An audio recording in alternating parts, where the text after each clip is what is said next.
guys! Tutur ko kayo sa aking desk. Let's go! Ito, una,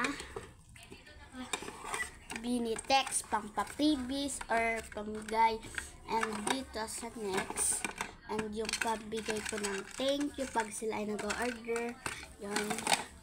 And ito, mga beads and bracelet and clip. Yan. And dito, mga Lomo card and watercolor. Yan. Lomo card ng Beanie and Chromie. Dito, ay mga sticker. Kakaunti pa ng sticker natin. And dito, yung marker. Pero ito yung marker ko, guys. Ito.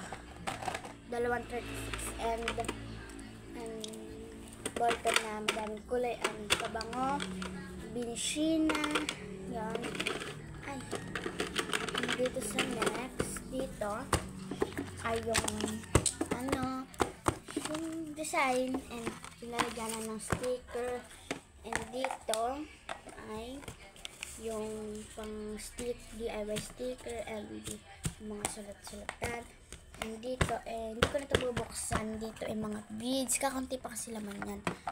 And dito naman tayo. Dito, bubuksan ko ba ito? Wait lang. Okay.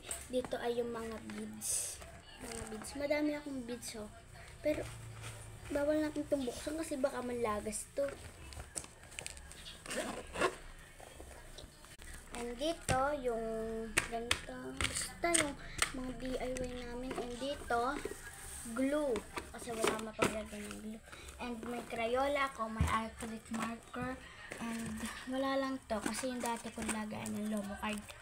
And yung panglagay dito sa box. Kasi wala lang. And alcohol. Kasi yung alcohol ko, guys, di kasya dito. Kaya dito na lang sa isa kong DIY. Kasi DIY lang namin ito. Yan, alcohol. Ay, alcohol siya. Kasama ko kasi yung pinsang ko. And yung mga bracelet na DIY. Bye-bye!